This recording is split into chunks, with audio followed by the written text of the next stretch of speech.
Başlayaq. Deməli, bu gündən artıq 9 siniflər üçün olan mövzuların izahlarına baxırıq. 9 siniflərin buraxılış imtahanına hazırlaşmaq üçün mövzuların hər birini tək-tək diqqətlə izləmək lazımdır və izlədiyiniz bu videolarda hər hansı bir sualınız olursa mütləq şəkildə ünvanlayın.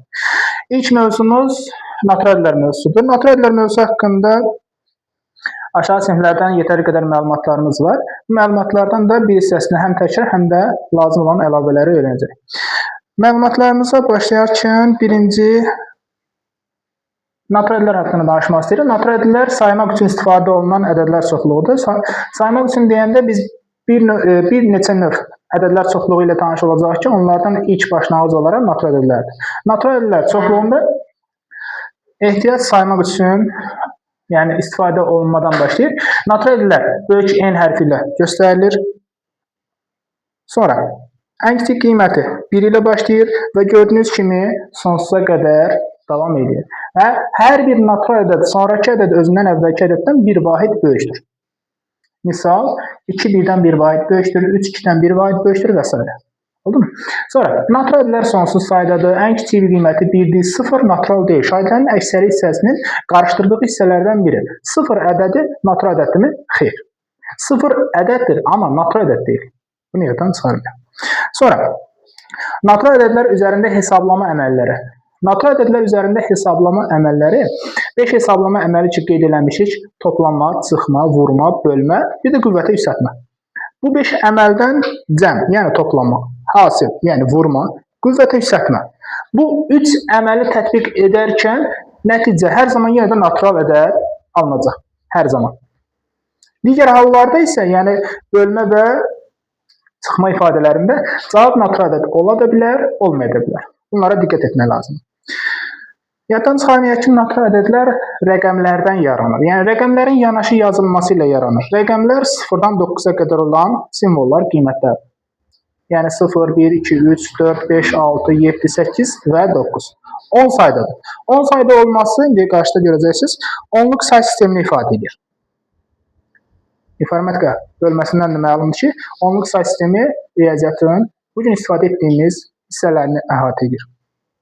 Və həmin qiymətləri yanaşı yazarkən, misal 7 ilə 4-ü yanaşı yazarkən 2 rəqəm, 7 və 4 rəqəmləri yanaşı yazdı, bir ədəd aldıq. Bu kimi sonsuz sayda istədiyimiz şəkildə müəyyən bir rəqəmləri yanaşı yazaraq ədəd ala bilərik. Bəs həmin ədədi necə oxuyacaq? Oxumaq üçün verilən ədədləri 3-3 ayıraraq, sağdan başlayaraq 3-3 ayıraraq onu siniflərində mərtəbələrə bölürük. 3-3 ayıraraq böldüyümüz hissələrə siniflər deyirik. Həmin üçlüklərin içərisində, baxın, birinci üçlük, ikinci üçlük, üçüncü, dördüncü və s. Həmin üçlüklərin içərisində olan hissələr isə təklikdə mərtəbələr adlanır.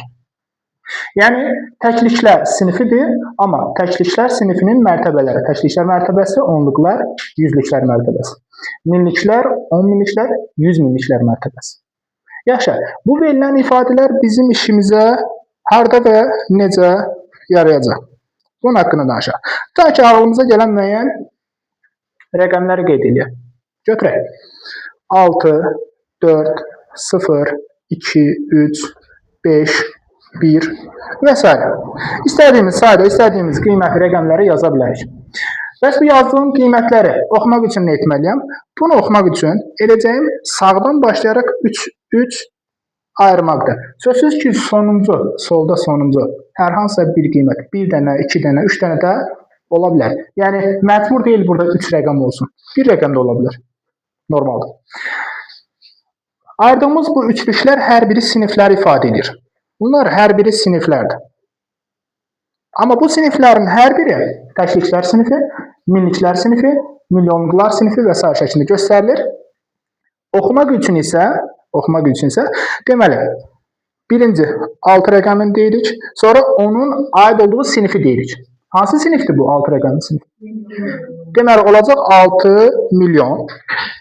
Sonra 402 bəli, sinifi deyilir, 402 min və sonuncu 351 isə olduğu kimi yazılır və yaxud deyilir. Oxunuşa gəldikdə 6 milyon 402 min 351 olaraq qeyd olunur. Aydındır mı? Burada sözsüz ki, mərtəbələrini demək istəsək, birinci mərtəbə təklikləri bildirir, ikinci onluq, yüzlük, sonra minlik, 10 minlik, 100 minlik, digər də milyonluğu bildirir. Buraya qədər sualımız varmı? Tamam. Bizə verilən hər hansı rəqəmlərin yanaşı yazılıq və dedik ki, müəyyən qiymətlər alırıq. Aldığımız bu qiymətlərdə, misal 29. 2 ilə 9 rəqəmini yan-yana yazıb 29 ədədini aldı. Aldığımız bu 29 ədədini mərtəbə şəklində toplamaq istəsək, necə yazarıq? 20 plus 9 yazarıq, düzdürmü? Burada 9 təklik vahidini bildirir, 2 isə onluq vahidini, yəni mərtəbəsini bildirir. İndi bunların yazılışını bəs bu şəkildə yazmaq mümkündürmü? 2 vur 10 plus 9. Bu şəkildə yazmaq mümkündürmü? Bəs hər hansısa bir 2 rəqəmli olsun, 3 rəqəmli olsun, 4 rəqəmli olsun, bu şəkildə yazsam, yanlış nəsə bir şey olar uşaqlar? Tutaq ki, 318. Bu ifadəni 3 vurulsun 100 plus 10 vurulsun, daha doğrusu 1 vurulsun 10, bu şəkildə yazmaq olardı, plus 8. Bu şəkildə hissələrə bölünmək olar, doğrudurmu? Və bu ifadəni ümumiləşdirəndə bizə 2 rəqəmli, 3 rəqəmli, 4 rəqəmli və s. bir ədədləri müəyyən bir düstur şəklində yazmağa ehtiyac olur. Həmin düstur şəklində, yəni ümumi şəkildə yazılışı üzərində xətt çəkilmək vasitəsilə göstərilir. Məsələn, A ilə B yanaşı yazılır, üzərində xətt çəkilir. 2 hərf olduğuna görə 2 rəqəmi ifadə edir, deməli 2 rəqəmli ədəddir. 3 hərf olduğuna görə 3 rəqəmi ifadə edir, deməli 3 rəqəmli ədəddir. Bəs 4 rəqəmli ədəd olsaydı necə olacaqdı? A, B, C, D, amma üzərindən xətt çəkiləcək. Yaxşı, bəs A, B şəklində yazılışı bu bizə nə ifadə edir? Üzərindən xətt çəkilməzsə, bu nəyin göstəricisidir? Bəli, deməli A, B şəklində yazılış ifadəsi A vurulsun B ifadəsinin, yəni qısa formada yazılışır. Vurma əməli sadəcə orada göstərilir. İndi gəlin başqa bir şey deyək. Biz bayaq qeyd elədik ki, hər hansısa bir 2 rəqəmli ədədi birinci rəqəmini 10-a vurmaq, ikinci rəqəmini üzərinə əlavə etməklə yaza bilərik. Doğrudurmu? Deməli, AB ifadəsini 10 vur A plus B şəklində yazmaq mümkün. 3 rəqəmli ifadələrdə 100 vur A, 10 vur B plus C şəklində yazmaq mümkündür. Aydındır? Bu şəkildə hər hansısa istənilən bir çox rəqəmli ədədləri düsturdan mərtəbə vahidinin açılış şəklində yazmaq mümkündür. Amma diqqət edəcəyimiz bir şey var. 2 rəqəmli ədədlərdə yazmaq istəyirəm, 2 rəqəmli ədəd. Tutaq ki, hər hansı 2 rəqəmli ədəd yazmaq istəyirəm, birinci rəqəmin yerinə 0 yazıram. Bu 2 rəqəmli olarmı? Xeyr. Ona görə də bizə verilən 2 rəqəmli ədədlərdə birinci hərf olan A-nın yerinə yaza biləcəyimiz rəqəm 0 deyil, 1-dən 9-a qədər olan qiymətləri əhatə edir. Aydındır? 1-dən 9-a qədər olan qiymətləri. Amma B-nin qiyməti isə hardan başlayır? 0-dan başlayır. Deməli, hardan? 0-dan 9-a qədər olan qiymətləri əhatə edir. Sözsüz ki, ABC ifadəsində də A qiyməti 0-ı ala bilməz, 1-dən 9-a qədər qiymətlər alır, digərləri isə 0-dan 9-a qədər qiymətlər alır. Aralıqdakı tam ədədlərin sayının tapılma düsturu hər hansısa isə müəyyən bir ədədlər aralığı verilərsə, misal parça belə ötürək. Tutaq ki, bizə verilib 5 ilə 25 aralığı və bu ədədlər aralığında M-ə bölünən deyir, natural ədədlərin sayı. Tutaq ki, 5 ilə 25 aralığında 5-ə bölünən ədədlər sayını tapmaq istəyirəm. Hansı ədədlərdir? 5-dir, 10, 15, 20 və 25. 5 dənə ədədimiz var. Amma bunu düstur şəklində yazaraq sayını tapmaq necə olur, ona diqqət edək. Deyir ki, sağda gələn ədəddən, yəni 25-dən, solda gələn ədədi çıxırsan, sonra hansı ədədə bölünməlidir, onu təyin edirsən, yazırsan məxrəcdə, üzərinə 1 əlavə edirsən. 25-dən 5 çıxsa cavab neçədir? 25-ə bölsək, 4 üzərinə 1 gəlsək, 5. Biraz əvvəl sadaladığımız o 5, 10, 15, 20, 25 sayları, ədədləri məhz ümumi say baxımından düstur şəklində bu formada tapılır. Aydındır? Növbəti natural ədədlər müəyyən xüsusiyyətlərinə görə 2 hissəyə ayrılır. Həmin hissələr biri tək ədədlərdir, digəri cüt ədədlərdir. Nəyə deyilir tək ədədlər, nəyə deyilir cüt ədədlər? Buna diqqət edin. Hər hansısa bir ədədin sonunda gələn rəqəm 0, 2, 4, 6 və 8. Bu 5 rəqəmin hər hansısa biri ilə bitərsə, biz həmin ədədlərə cüt ədədlər deyirik. Yəni, yetər ki, bizə verilən ədədi bu 5 rəqəmdən biri ilə bitsin. Həmin ədəd cüt ədəddir. Və hər hansısa bir ədədin son rəqəmi 1, 3, 5, 7 və 9 ilə bitərsə, o zaman bu ədədlərə tək ədədlər deyilir. Sözsüz ki, bizə verilən ədədin sonu ya bu 5 ədədlə, ya da digər 5 ədədlə bitəcək. Yəni, qısaca, natural ədədlər sonsuz olduğu kimi 2 hissəyə ayrılır. Yarı hissəsi tək ədədləri, digər yarısı isə cüt ədədləri əhatə edir. Buradan belə bir nəticə çıxır ki, sonsuzluğun yarısı da sonsuzluq olduğuna görə tək ədədlər də sonsuz saydadır, cüt ədədlər də sonsuz saydadır. Aydındır? Və tək ədədlər ən kiçik qiyməti 1-dir, cüt ədədlərin ən kiçik qiyməti isə 2-yə bərabərdir. Və bizə verilən tək ədədlərin düstur şəklində yazılışmış olar, diqqət edin. 2 vurulsun n plus 1 və yaxud minus 1 şəklində yazılır. Yəni, sən hər hansısa bir n qiymətini natural ədədlərdən götürsən, məsələn 5. 2-ni 5-ə vurub, üzərinə 1 yəyəsən və yaxud 2-ni 5-ə vurub, üzərindən aldığın qiymətdən 1 çıxsan, tapdığın cavab yenə də necə ədəd olacaq? Tək ədəd. Sözsüz ki, natural olacaq, amma tək ədəd olacaq. Və cüt ədədlər isə ümumi düstur şəklində 2n formasına göstərilir. Yəni, istənilən bir ədəd götürsən natural ədəddən, 2-yə vursan, tapdığın cavab həmişə necə ədəd olacaq? Cüt ədəd olacaq. Aydındır? Növbəti, tək və cüt ədədlərin xassəsi. 2 tək ədədin cəmi cütdür, hasili təkdir, istənilən qüvvəti yenə təkdir, cütün istənilən qüvvəti cütdür, tək ilə cütün cəmi təkdir və s. Sonra ki, indi şahid belə bir nümunə götürür ki, mən bu 8 dənə qaydanı əzbərləsəm yaxşıdır, yoxsa başqa bir alternativ yol varmı? Alternativ yol rəqəmlərin üzərində hesablanan əməllərini tətbiq etmək. Məsələn, təklərin cəmi dedik ki, təkdir. Baxın, cütdür. Düzdürmü? Təkin üzərinə tək gəldim, cüt aldım. Bunu nümunə ilə necə yadda saxlaya bilərik? 2 tək ədəd götürək, tutaq ki, biri 1, biri 3. Topladıq, cavabımız 4. Tək ilə təki topladım, nəticə necə aldım? Cüt aldım. Yəni, bu şəkildə 2 dənə rəqəm götürsəz, kiçik rəqəmlər. Onları istəyir toplayın, istəyir vurun. Nəticədə nə alırsınızsa, xassət ilə həmin ifadəni sizə göstərəcək. Misal, 1-i 3-ə vursaq, yəni təki təkə vursaq, cavabımız necə edir? 3 eləyir də, yəni tək olacaq. Düzdürmü? 1-in üzərinə, baxın, 1-in üzərinə 4 gəlsək, cavab neçə edir? 5 edir, 5 dəyə necə ədəddir? Tək ədəddir. Belə. Ədədin bölən və bölünənləri istənilən bir n natural ədədinin bölündüyü ədədlər çoxluğuna onun bölənləri deyilir. Məsələn, 12 ədədin bölündüyü ədədlərə baxaq. 1-ə tam bölünür, amma tam bölünmədən söhbət edir. 2-yə tam bölünür, 3-ə, 4-ə, 5-ə, baxın 6-ya və 12-ə. Həmin bu 1, 2, 3, 4, 6, 12 ədədləri, baxın bu ədədlər. Hamısı 12-nin bölənləridir. Bölənləri sayılır. Və özündən kiçikdir. Ən kiçik qiyməti hansıdır? 1. Ən böyük qiyməti hansı olur?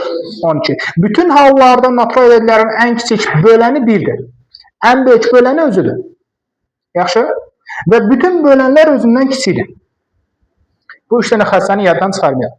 Növbəti, hər hansı n natural ədədinə qalıqsız. Diqqət edin, həmin ədədin özünə, yəni buna qalıqsız bölünən ədədlər qiymət çoxluğuna həmin ədədin bölünənləri deyilir. Məsələn, 15-in bölünənlərinə baxaq. Ən kiçik hansı ədəddə 15-ə bölünər? 15 özü.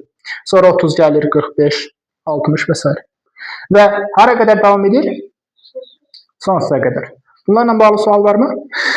Bölünmə əlamətlərinə keçək, tam bölünmə əlamətləri. Yəni, burada artıq qalıq alınmır. Hansı qaydalardır? 1. İstənilən natural ədəd 1-ə qalıqsız bölünür. İstənilən natural ədəd. Yəni, burada hər hansı bir ədədə ayırmaq olmaz. 2-yə bölünmə qaydası. Cüt ədədləri qeyd elədik.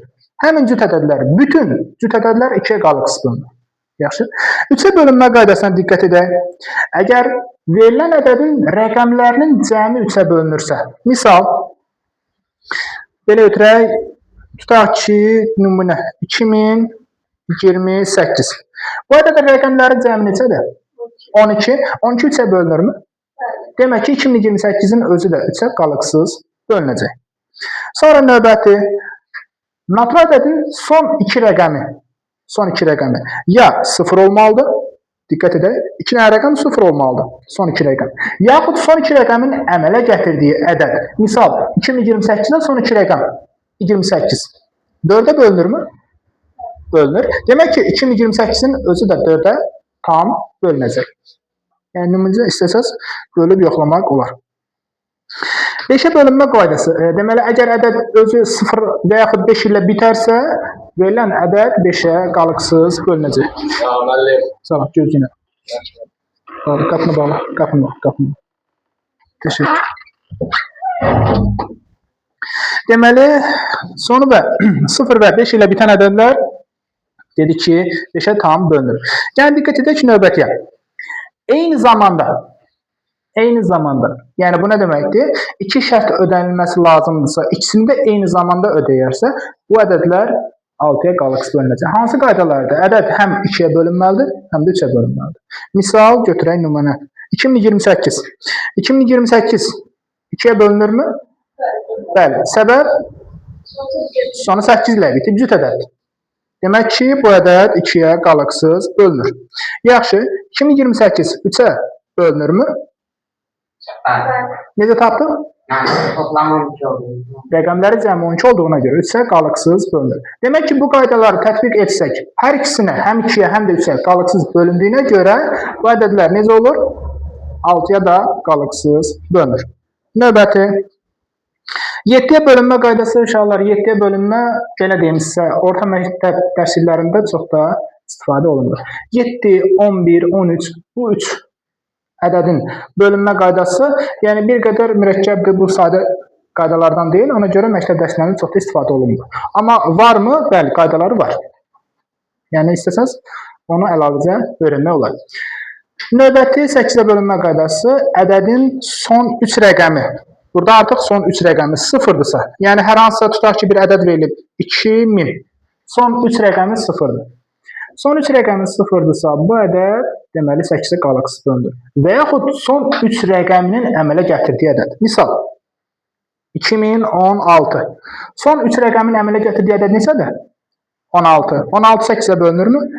Bölünür. Demək ki, bu ədəd 2016 ədədi necə olur?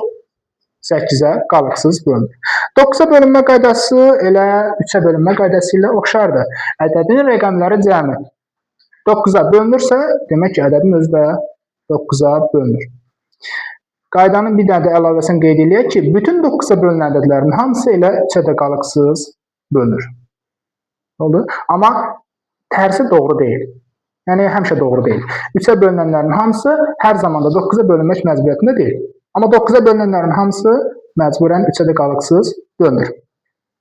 Sonra 0-la bitən bütün natural ədədlər hamısı ona qalıqsız bölünür. Bu da ümumi qaydadır. Qalıqsız və qalıqlı bölmə qaydası.